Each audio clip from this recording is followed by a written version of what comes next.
네, 우리가 성경을 하나님 말씀이라고 그렇게 얘기합니다. 그건 하나님께서 성경의 저자 한 40여 명 되는 그 사람들을 통해서 우리에게 말씀하신다라는 거 믿기 때문에 그렇게 말을 하는 겁니다. 선지자, 히브리어로는 나비라고 합니다. 나비. 그러니까 아바탄가 거기에서 나비족이라고 하는 그것도 거기에서 영감을 얻은 거라고 볼 수 있어요. 뭔가 이렇게 계시를 받아가지고 뭔가 통하잖아요. 그런 느낌을 거기에 살렸다고도 볼 수 있습니다. 나비라는 말 자체가 원래 출애굽기 7장 1절에 쓰여지고 있는데 거기에는 뭐라고 번역이 되어 있냐면은 여호와께서 모세에게 이르시되 볼지어다 내가 너를 바로에게 신같이 되게 하였은즉 내 형 아론은 내 대언자가 되리니. 여기서 대언자가 바로 이 나비입니다. 그리고 이 단어를 나비라는 단어를 어떤 곳에서는 선지자라고 그렇게 번역을 했죠. 그 선지자라고 번역을 한 이유는 이게 70인역이라고 원래 히브리어를 헬라어로 프톨레마이오스 왕조 때 번역을 한 70인역 성경. 그때 그들이 이 예언자라는 그런 단어로 번역을 했기 때문에 그렇습니다. 충분히 이해가 돼요. 예언자라는 말의 그 뜻은 주로 이 말한다, 대중 앞에서 공적으로 연설한다. 이게 시장 같은데 시장을 많이 얘기하는데 많은 사람들이 모이는 곳에서 공포하듯이 선포하듯이 말한다라는 뉘앙스, 의미가 굉장히 강합니다. 그러니까 원래 선지자라는 뜻 속에는 하나님께 보고 하나님께 들은 것을 사람들에게 와서 대언해주는 역할을 했기 때문에 그렇게 번역을 해도 뭐 크게 차이점은 아닙니다. 그런데 우리가 이제 우리나라 말로 한자로 예언자라고 이렇게 번역을 하면은 미리 예자라고 해서 꼭 미래 될 일을 갖다가 미리 알려준다라는 그런 의미가 너무 강해요. 그래서 오해가 많습니다. 물론 선지자가 미래에 미리 될 일들을 말하는 것도 분명히 있습니다. 그러나 대언을 하는데 제일 중요한 요소는 하나님께 보고 들은 것이 있느냐, 이 요소입니다. 하나님께 보고 들은 것이 있어서 말을 하느냐, 그것도 없이 그냥 말을 하느냐, 거기에 제일 큰 중요점이 있는 거예요. 일단 선지자라고 한다면 우리가 말하는 이제 너무나 선지자라는 말이 그냥 우리에게 익숙해졌으니까 그건 하나님께로부터 뭔가 봤고 들은 것이 있는가, 이것이 제일 중요한 요소고 그것을 전달해줘야 할 사람한테, 들어야 할 사람들한테 가서 전달을 하는 거, 직접 가서 말로 전달을 하는 거, 이 두 가지 요소가 선지자의 핵심이라고 할 수가 있겠습니다. 제가 성경을 하나님 말씀이라고 말하는 것도 바로 성경의 모든 저자들은 바로 하나님 앞에 본 것이 있고 들은 것이 있기 때문에 그것을 우리에게 전달해주고 있어서 그들은 다 예언자라고 말할 수가 있는 거예요. 그래서 그들이 전달해준 말들은 하나님의 말씀으로 우리가 받는 겁니다. 그 사람들의 저술로 보지 않는 거예요. 그 사람들의 말로 듣지 않는 거예요. 하나님이 그 사람을 통해서 말한다라고 듣기 때문에 우리가 하나님 말씀이라고 말하는 거고 또 그들이 하나님의 말씀을 우리에게 전달해 준다라고 확신하기 때문에 그들의 말을 하나님 말씀이라고 그렇게 보고 있는 겁니다. 근데 선지자들이 이제 언제부터 주로 본격적인 활동을 하느냐? 사무엘 때부터라고 그렇게 보통 얘기합니다. 그러면 성경의 구조를 쭉 보면은 나중에 성경 파노라마를 배우면 알게 되겠지만 창출내미신 모세 오경이라고 하는 것을 토라라고 합니다. 토라라는 말은 우리말로는 그냥 율법이라고 번역을 했는데 원래 뜻은 뭐냐면 가르치다, 가르침이라는 뜻이에요. 그러면 이게 뭐냐면 기초 가르침, 기본 가르침이라는 뜻이에요. 그러니까 우리가 교회 다니면서 배울 때 기본 교리 배우는 거나 똑같은 겁니다. 신앙생활의 기본을 배우고 시작하는 거예요. 그러니까 창출레민신 모세 오경이라고 하는 이 토라는 유대인들이 하나님을 섬기는 기본적인 소양을 가르치는 가르침이라고 할 수 있습니다. 그 다음부터 가나안 땅에 들어가서부터가 이제 어떻게 보면 그들이 그 가르침대로 실행을 해나가는 역사라고 할 수 있어요. 그래서 성경을 그걸 역사서라고 하는 겁니다. 가르침을 배웠어요. 기본을 배웠다고요. 어떻게 신앙을 갖고 어떻게 신앙생활을 하고 어떻게 하나님을 섬기라는 걸 배웠습니다. 그 다음부터는 이제 그걸 실행하는 것이 주가 돼야 되겠죠. 이스라엘의 역사는 모세 율법을 따라 기본적인 신앙의 가르침을 따라 그것을 실행하는 것이 역사예요. 실행하는 역사. 우리의 신앙생활도 똑같습니다. 교회 와서 기본 복음을 듣고 기본 구원의 교리를 듣고 배우고 신앙생활이 보고 하나님을 어떻게 섬기는지를 기본적인 소양을 배운 다음에 그것을 실행해봐라. 그대로 해라는 거죠. 그대로. 그렇게 해서 그대로 실행을 하게 된 거예요. 그런데 그걸 실행하다 보면은 이제 뭐가 실수도 있고 또 잘못된 길로 가기도 하고 잘하는 것도 있고 못하는 것도 있고 이런 것들이 이제 하나둘씩 보이게 되는 겁니다. 그러면 우리가 보통 생각할 때 불러드려요. 야, 이건 이렇게 가르치지 않았느냐? 이렇게 배우지 않았느냐? 왜 그걸 못하느냐? 왜 그걸 제대로 하지 않느냐? 라는 것들을 깨우치고 또 그들을 다시 보완하고 수정시켜서 다시 실행하게 만드는 그 역할이 바로 대언자, 선지자의 역할인 겁니다.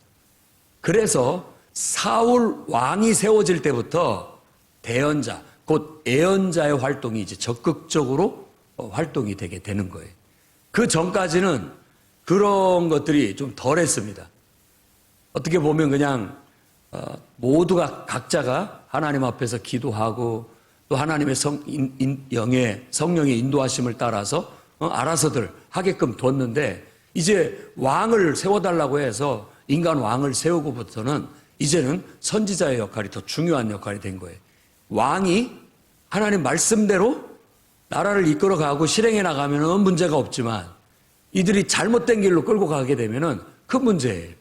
그렇기 때문에 그것들을 바로잡고 또 하나님 말씀을 전하기 위해서 예언자의 활동이 그때부터 적극적으로 시작이 되게 됐다라고 볼 수가 있습니다.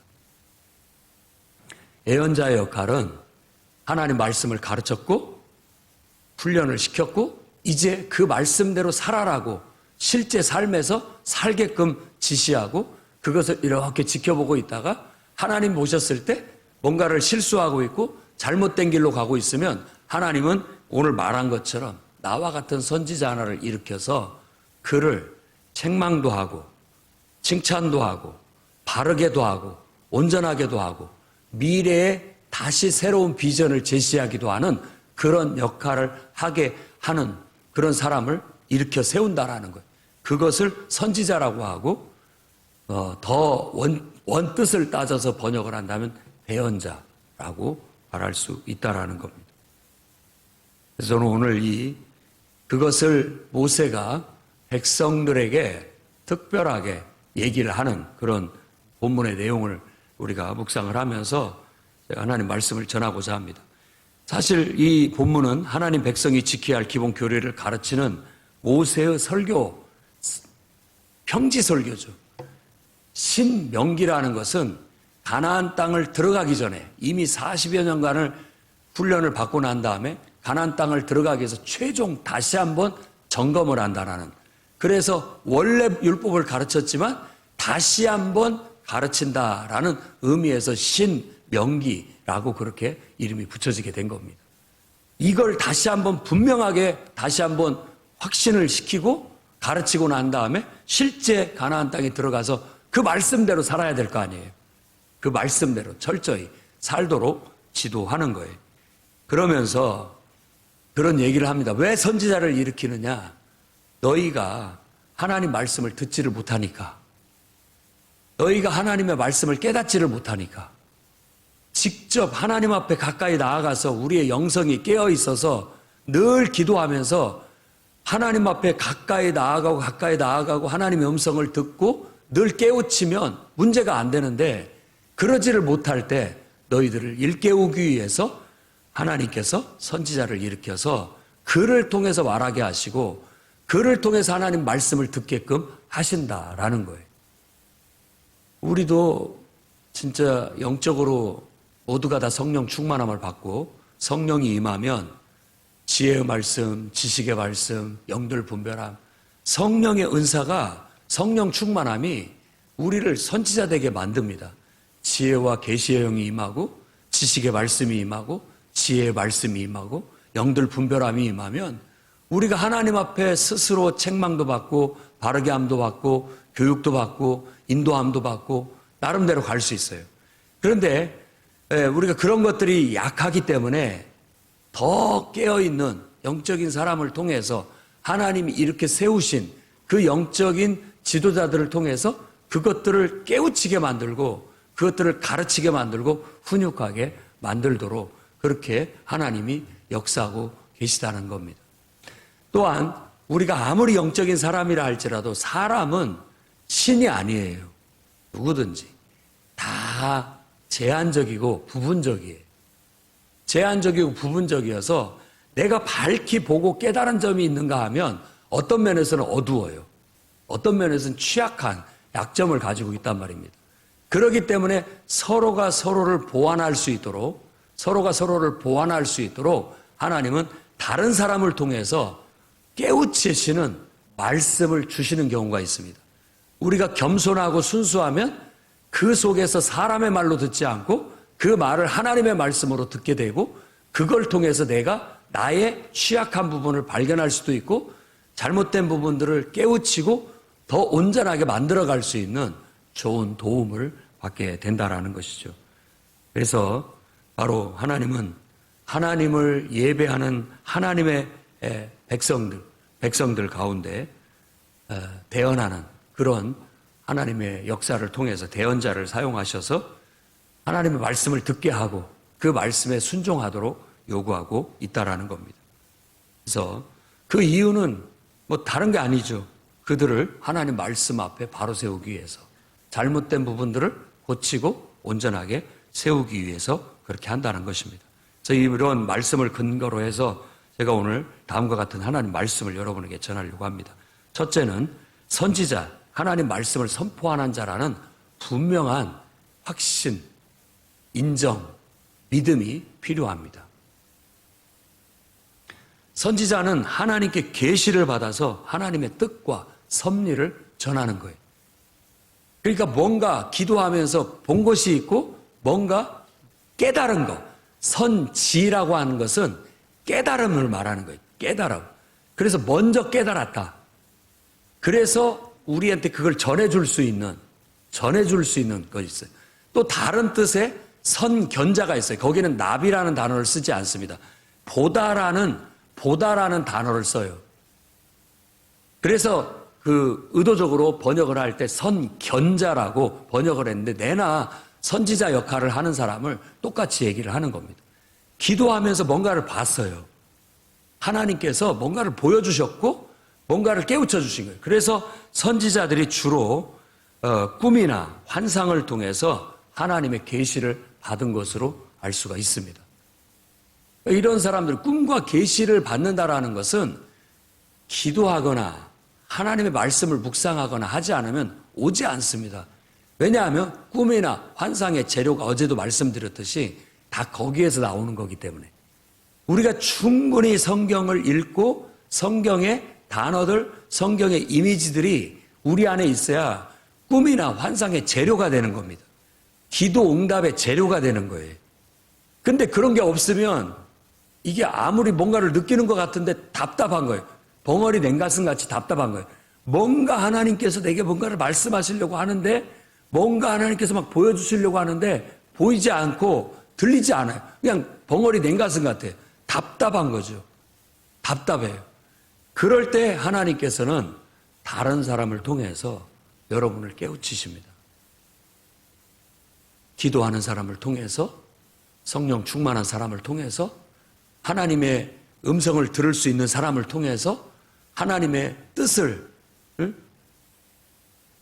깨달을 수 있는, 깨닫는 사람을 통해서 하나님이 그를 통해서 일하고 역사하신다라고 볼 수 있는 겁니다.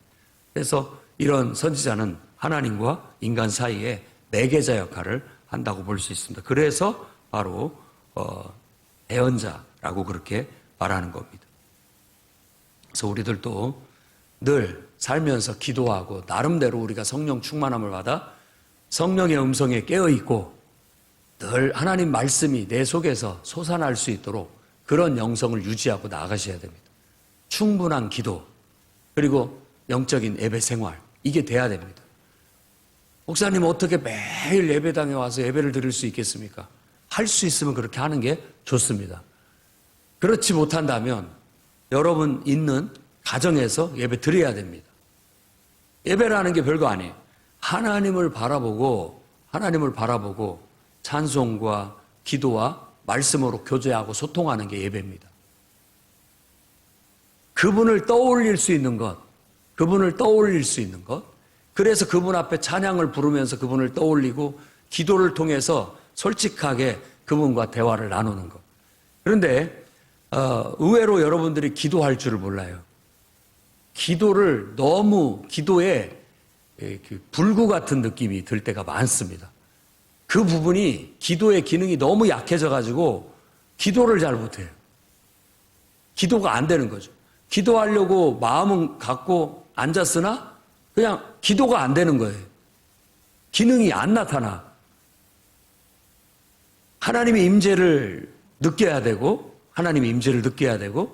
그 임재를 더 느끼기 위해서 우리가 익숙한 찬송을 부르는 겁니다. 찬송을 부르면 우리 영이 이렇게 윤활유 작용을 하듯이 우리 영이 풀려요. 우리 영이 하나님을 떠올리게 되고 하나님 임재를 경험하게 되는 거예요. 그러면 그 속에서 우리가 느끼는 대로 하나님 앞에 말을 해야 됩니다. 느끼는 대로, 생각나는 대로. 모든 생각은 하나님께로부터 온다라고 믿으셔야 돼요. 우리 마음속에 뭔 생각이 든다? 무슨 마음이 든다? 하나님이 떠올리게 해주시고 생각나게 해주신다. 그러면 그런 것들을 말로 바꿔야 되는 겁니다. 그런 기도를 그냥 오자마자 드릴 수 있는 것은 여러분 있는 그대로 자신의 느낌, 생각, 있는 상황을 그대로 설명하는 것부터 시작해야 되는 거예요. 그냥 내가 지금 말을 잘하는 사람들을 한번 살펴보세요. 그 사람들은 그냥 있는 그대로를 막 설명하려고 많이 하는 겁니다. 그럼 말이 많아지는 것이죠. 근데 말이 적은 사람들을 살펴보세요. 딱 요약해서 딱 할 말만 하려고 하기 때문에 말이 적어지는 거예요. 그런데 우리가 하나님 앞에서도 마찬가지입니다. 하나님 앞에 와서도 이렇게 가만히 느끼면서 생각나는 대로 솔솔 나오는 대로 나 자신을 설명하고 내 마음을 설명하고 내 생각을 설명하고 내 감정을 설명하면서 말을 조곤조곤 하다 보면 또 할 말이 생각나고 또 할 말이 생각나고 또 할 말이 생각나면서 기도가 계속해서 꼬리에 꼬리를 물면서 피어오르는 거예요. 향처럼 피어오르는 겁니다. 생각이 안 나면 찬송을 부르고 찬송이 또 나를 향처럼 피어오르게 해서 찬송을 부르다 생각나면 또 기도하고 말하는 거예요. 생각나는 대로 계속 말을 하는 겁니다. 그러다 보면 내 말이 있고 또 그러다 보면 하나님께로부터 내게 들려오는 소리가 있는 거예요. 하나님이 주신 생각이 있고 하나님이 주신 말이 있는 거예요. 그런 것들이 하나님의 말씀인 거예요. 때로는 어떤 것들이 환상처럼 비전처럼 이미지로 떠오르기도 하고 보이기도 하고 또 어떤 의미에서 마치 하나님께서 나에게 이렇게 말하는 것처럼 느껴지고 들려지는 것 같이 되어지는 거예요. 이런 것들이 기도가 되는 거라고 볼 수 있는 겁니다. 그러니까 여러분이 기도가 안 되는 건 일단 말씀이 약하고 또 실질적으로 마음을 딱 내려놓고 하나님께 맡기고 주님의 임재 속에서 생각나는 대로 막 말을 하는 훈련을 안 했기 때문에 그게 영적인 소통인데 머릿속으로도 막 말할 수 있지만 생각으로도 하나님과 소통할 수 있지만 그 생각을 자꾸만 말로 옮기십시오. 괜히 하나님께서 우리에게 입을 주시고 음성을 주신 것이 아니거든요. 여러분의 말을 훈련해야 영적으로나 육적으로 건강해집니다. 그건 빈말이 아니에요. 진리예요. 자꾸 말을 많이 해야 영적으로도 육적으로도 건강해집니다. 그게 훨씬 더 지혜가 있고 더 건강한 사람의 표지라고 볼 수 있어요. 말을 진솔하게 말을 하나님 앞에 털어놓으십시오. 사람 앞에는 그렇게 할 수 없지만 우리는 하나님 앞에 얼마든지 그렇게 할 수 있는 겁니다. 그렇게 해서 우리가 먼저 영적으로 정말 깨어서 하나님의 말씀을 들을 수 있고 하나님의 뜻을 깨달을 수 있어서 그 말씀을 받고 그 말씀대로 살면 더할 나위 없는 훌륭한 사람이 될 수 있는 거고, 그야말로 그런 사람은 지혜의 말씀, 지식의 말씀, 영들 분별하며 은사들이 있다라고 말할 수 있어요. 기도하면 지식이 떠올라요. 깨달아진다니까요. 그리고 지혜가 생겨나요. 분별력이 생기는 거예요. 지식의 말씀, 지혜의 말씀이 생기는 거예요. 그런 것들을 함부로 여기지 마시기 바랍니다.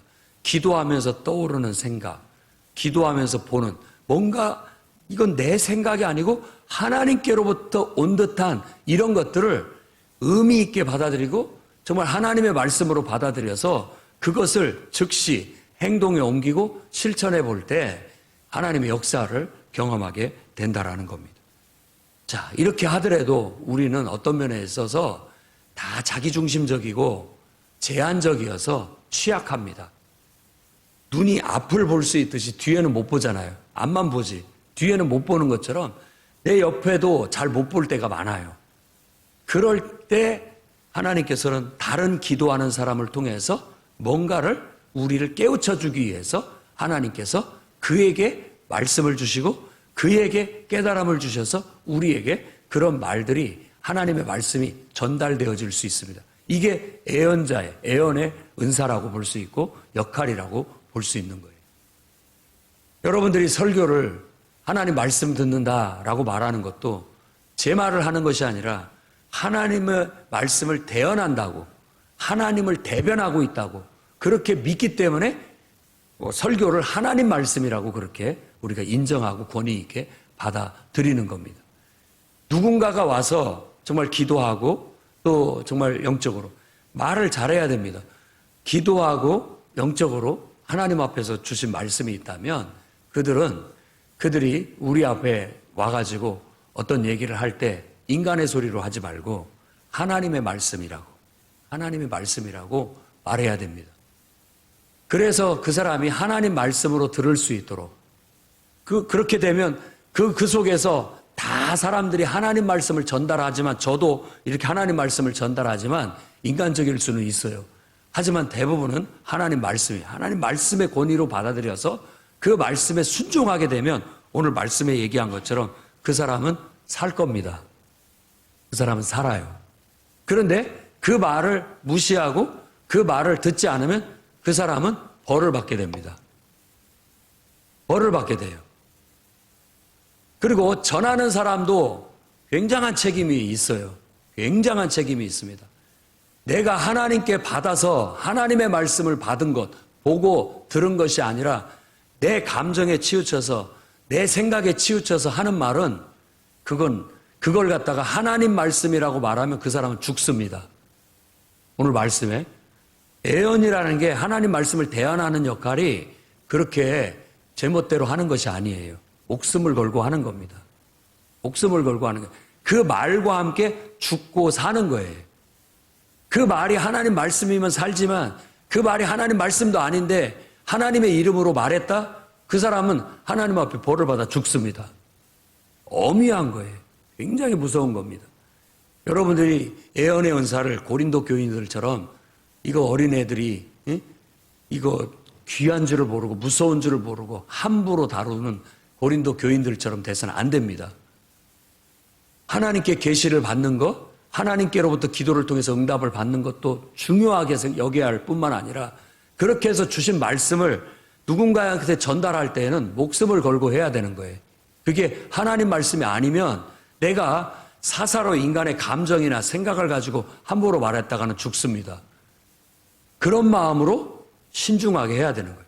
그리고 그대로 더하지도 말고 거기에 빼지도 말고 그냥 있는 그대로의 하나님 말씀을 전하는 거.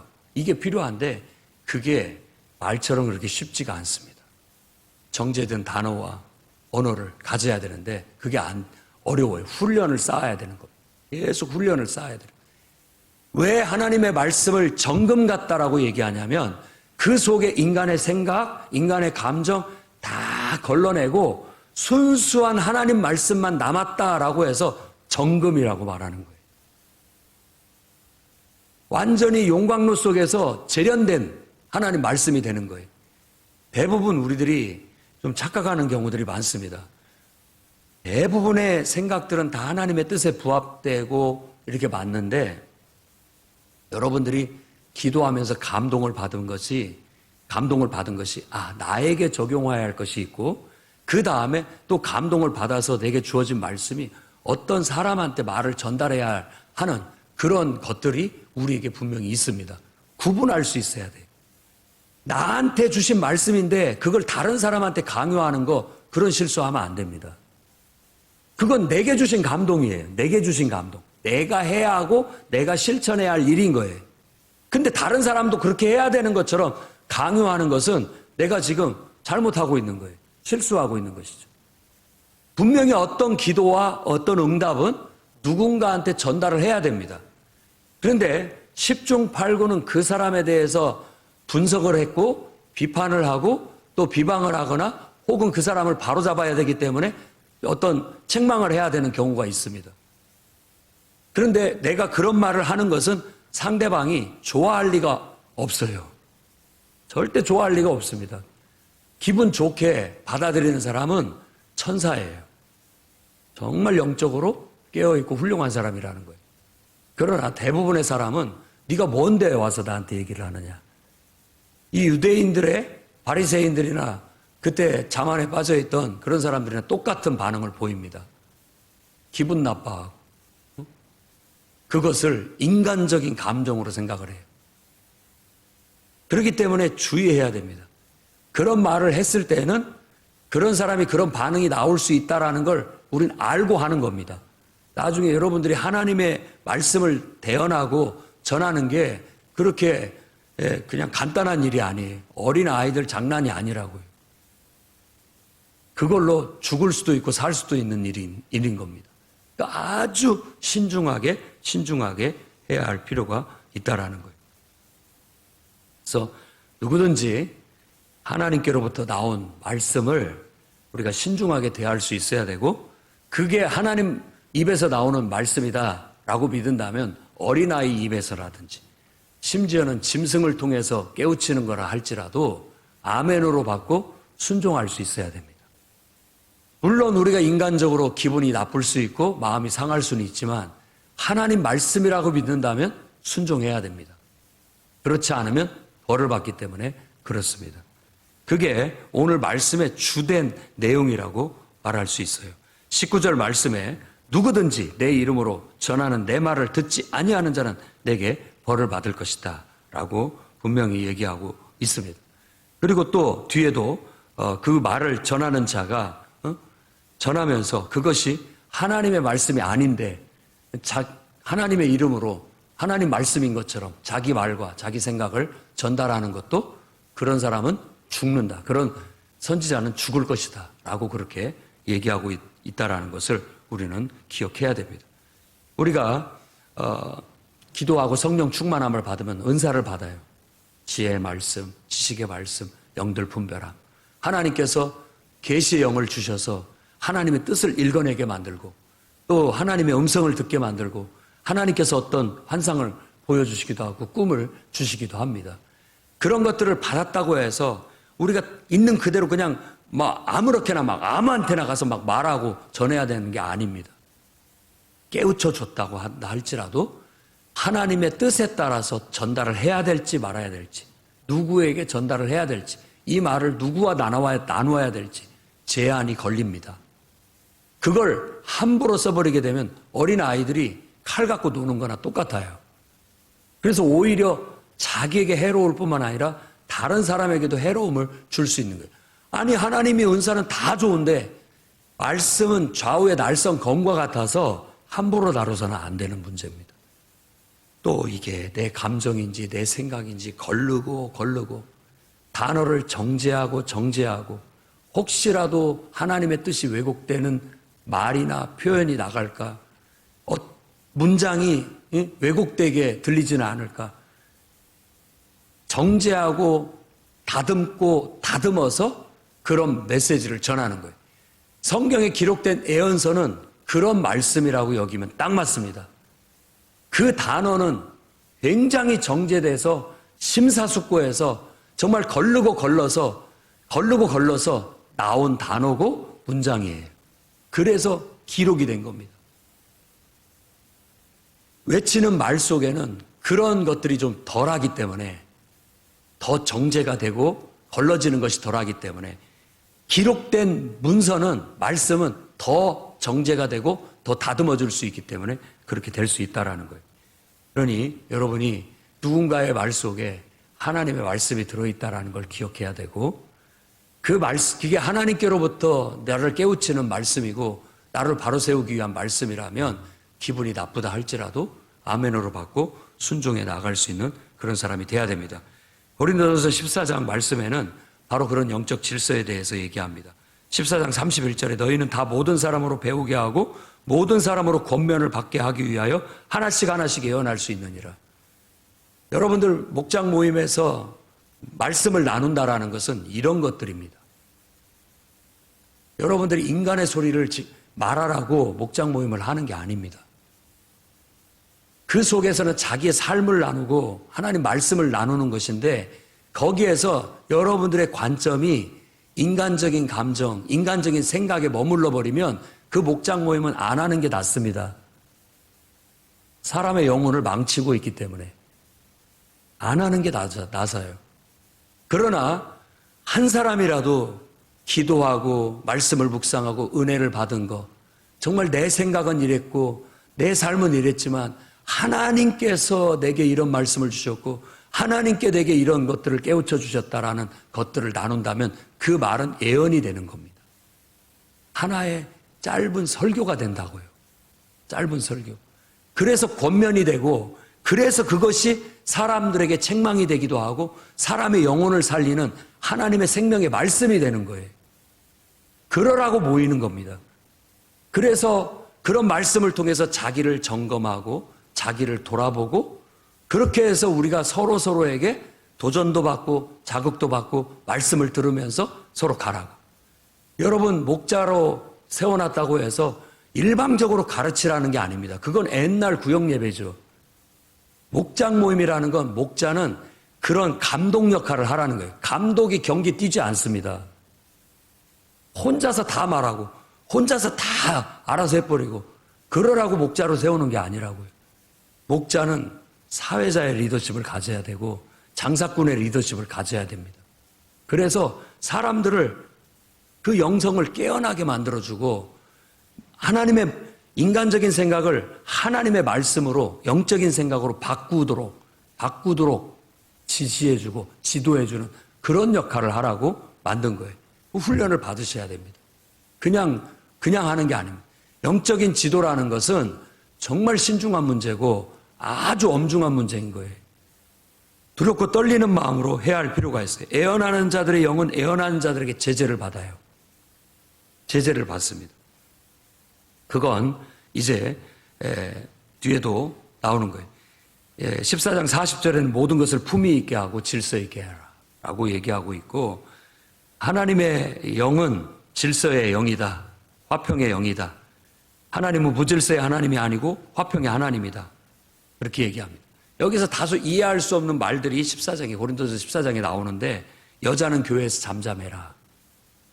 그들에게 말하는 것이 허락됨이 없다. 율법에 이런 것 같이 복종하라. 아마 여자 성도들은 다 이 말씀을 듣고 의아해하고 시험이 될 수도 있습니다. 고린도전서 14장 34절부터 그 얘기를 하고 있습니다. 여기를 그 여자라고 우리가 보고 남자라고 보고 이렇게 분석을 하는데 그냥 1차적으로 성경을 읽으면 그렇게 보입니다. 그러나 성경을 좀 깊이 있게 읽고 행간을 읽을 줄 아는 사람은 이게 여자를 말하는 게 아니라고도 우리가 확대 해석이 가능합니다. 여자가 아니에요. 권위 아래 있는 사람을 말합니다. 고린도서 11장에 그런 설명이 나와요. 여자의 머리는 남자고 남자의 머리는 그리스도고 그리스도의 머리는 하나님이다. 그래서 남자의 머리에 뭘 쓰지 마라. 왜? 그리스도의 권위를 가리면 안 된다. 교회 안에서는 하나님이 나타나야지 우리 인간이 드러나면 안 된다라는 거예요. 여기서 여자는 잠잠하라는 것은 바로 그런 것을 말하는 거예요. 하나님을 드러내야 되는데 자기를 드러내는 것은 안 된다라는 거예요. 자기를 드러내면 안 돼요. 목장 모임을 여러 사람이 모여서 다 했는데 다 자기만 드러내고 끝났어. 그건 아직 완전히 미숙된 단계로서 진정한 그리스도인의 모임이 아닙니다. 목자는 지도를 해줘야 됩니다. 지도를 해줘야 된다. 바르게. 왜냐하면 여자는 잠잠하라고 말한 것처럼 그런 인간적인 소리를 할 때 육신적인 소리를 하면 잠잠하게 만들어야 됩니다. 그런 말을 하는 건 허락돼서는 안 된다라는 뜻이에요. 허락해서는 안 돼. 훈련을 받아야 됩니다. 그래서 어떤 의미에서 진정한 목장 모임은 물과 성령으로 거듭나고 기도하는 사람들을 통해서 이루어질 수 있도록 해 나가야 된다고 말할 수 있습니다. 그리고 우리에게 마지막으로 말씀을 드리고 싶은 것은 영적 질서와 권위를 존중해야 됩니다. 오늘 말씀에 아주 중요한 요소입니다. 그것은 본문에 직접적으로 말하고 있지는 않지만 바탕에 깔려 있고 특히 민수기 12장에 아주 무섭게 우리에게 얘기하고 있다는 걸 기억해야 됩니다. 민수기 12장에는 1절부터 모세가 구스 여인을 취한 얘기부터 시작이 됩니다.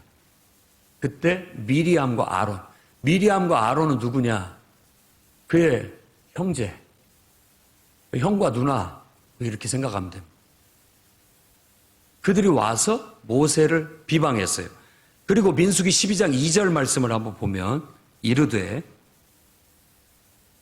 여호와께서 모세와만 말씀하셨느냐 우리와도 말씀하지 아니하셨느냐 하매 여호와께서 이 말을 들으셨더라 하고 얘기하는 겁니다. 잘 묵상을 해보십시오. 여호와께서 모세와만 말씀하시느냐 라고 아론 자기 형 미리암 자기 누나가 와서 모세 앞에 지금 비방하고 있는 거예요. 그랬을 때 하나님께서 그 말을 들었다라고 그렇게 말하고 있습니다. 그 다음에 어떻게 이루어졌느냐? 하나님께서 모세를 두둔하십니다. 모세를 두둔해요. 그리고 모세와 아론과 미리암을 책망하십니다. 굉장히 분노하신 것으로 묘사를 하고 있습니다. 모세는 내 온 집에 충성하다. 모든 사람들보다 더 온유하다라고 말하면서 12장 8절 말씀 보면 이렇게 얘기합니다. 그와는 내가 대면하여 명백히 말하고 은밀한 말로 하지 아니하며 그는 또 여호와의 형상을 보거늘 너희가 어찌하여 내 종 모세 비방하기를 두려워하지 아니하느냐. 말씀을 깊이 한번 묵상을 해보시기 바랍니다. 그와는 내가 대면하여 명백히 말하고 은밀한 말로 하지 아니한다. 자, 여러분들이 기도하고 성령의 은사를 받고 나름대로 기도한다. 그래서 하나님의 뜻도 알고 하나님의 말씀도 분석할 줄 알고 한다고 할지라도 여러분을 영적으로 지도하는 담임 목사를 가르치려고 하면 안 됩니다. 여러분들이 영적으로 뛰어나고 기도도 많이 하고 아는 것도 있다고 하고 뭐 좀 신앙생활을 좀 오래 했다 할지라도 그게 영적인 권위가 아닙니다. 담임 목회자의 생각, 담임 목회자의 하나님의 뜻을 분별하는 것 이런 것이 여러분 못지않게 뛰어납니다. 못지않게 뛰어나요. 성도들 가운데 제가 뭐 저의 어떤 것들을 막 두둔하고 이런 것을 아니라 영적 질서와 권위에 대한 가르침을 여러분에게 주고자 하는 거예요. 내 생각이 옳아요. 정말 이게 정의롭다고 생각이 들고 이게 옳다고 생각해요. 그러면서 저 목사님의 생각이 틀린 것 같아. 잘못된 것 같아. 그럴 때 여러분들이 주의하셔야 된다라고. 함부로 말하면 안 됩니다. 그 말이 그냥 사람한테 하는 것이면 그래요. 내가 뭐 권사님이든 장로님이든 집사님이든 그렇게도 생각할 수 있고 저렇게도 생각할 수 있죠. 상관이 없습니다만 그것이 이런 영적인 권위나 질서의 문제에 부결이 돼갖고 부닥치게 되면 그건 하나님께 가는 거예요. 하나님께 가는 겁니다. 하나님이 들으시면 그거에 대해서 하나님이 대노하시고 그걸로 인하여 이 미리암은 문둥병이 걸려서 죽게 됩니다. 그 중간에 아론이 나서가지고 불쌍히 여겨달라고, 동생 누나가 다 죽어가게 생겼다고 기도 좀 해달라고, 결국은 해서 그렇게 아무리 용서를 한다 할지라도 일주일간은 부정하다라고 해서 그 벌이 내려진 것을 이 민수기 12장에 다루고 있다라는 걸 기억해야 됩니다. 그래서 저도 압니다. 여러분들이 하는 말이 무엇을 말하려고 하는지 다 알고 있습니다. 그리고 정말로 내가 생각지를 못하고 있고 깨닫지를 못하고 있고 느끼지 못하고 있다라는 것을 여러분들이 깨우쳤을 땐 여러분들이 아니라 주일학생이 얘기해도 하나님 말씀으로 내가 받아들일 건 받아들입니다. 받아들일 건 받아들여야죠. 그렇게 해서 그것을 하나님의 말씀으로 받아들이고 뜻으로 삼아서 나아가는 거예요. 그런데 여러분들이 이런 문제에 있어서 너무 쉽게 생각하면 여러분들이 오히려 죽을 수도 있고 벌을 받을 수도 있고 오히려 해로울 수도 있다는 걸 기억하시고 신중하게 발언을 하셔야 된다는 거예요. 인간적으로는 얼마든지 여러분에게 친하게 편하게 얘기할 수 있지만 영적인 문제에 있어서는 여러분들이 굉장히 신중한 이런 질서나 권위를 지켜야 된다는 거예요. 그렇지 않으면 안 됩니다. 자, 모세가 구스 여인을 취하는 문제에 묵상을 아무리 해봐도 모세가 잘못한 것 같이도 보여집니다. 그리고 자세한 걸 모르겠어요. 하지만 그 형제들이 봤을 때는 뭔가 기분이 나쁜 거예요. 그렇게 하는 것에 대해서. 뭔가 그렇게 하는 것이 옳지 않아 보이던 것이죠. 근데 그런 문제를 다루었던 거예요. 그런 문제를 할지라도 신중하게 다뤄야 한다라는 걸 보여주고 있는 거예요. 그래서 신약 성경에도 사도 바울이 쓴 서신서에도 그런 내용들은 시간이 없어서 말씀을 못 드리지만 충분히 다루고 있는 걸 알 수 있습니다. 사도행전 20장에 보면은 바울이 예루살렘에 가려고 할 때 각 성에서 애언자들이 일어나서 거기 가면 너 결박당하고 감옥에 간다. 가지 마라. 이렇게 예언을 합니다. 그런데 바울은 그렇게 예언이 나왔음에도 불구하고 나는 가겠다. 그럼 하나님 말씀을 거스리는 거냐? 그렇지 않아요. 더 큰 하나님의 뜻에 다른 그 밑에 예언들은 귀속되는 거예요. 그러니까 여러분들이 깨닫고 본 그 작은 어떤 깨달음이 더 큰 틀에서는 귀속되는 거예요. 귀속된다라고. 가면 감옥에 잡힐 걸 알아요. 하지만 하나님의 나라의 복음을 전하는 일을 마치기 위해서 그 일을 위해서라면 감옥에 갇힌다 할지라도 가야 된다라는 게 하나님의 더 큰 뜻이다라는 거예요.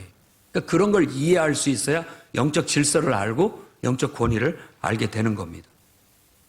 그리고 사도행전 20장 28절에서 30절에는 또 바로 교회 안에 있는 사역자들에게 부탁을 하는 거예요. 너희는 온 양떼를 위해서 삼가라. 제발 좀 주의해라. 여러분을 감독자로 삼고 하나님이 자기 피로 사신 교회를 치게 하셨다. 보살피게 하셨다.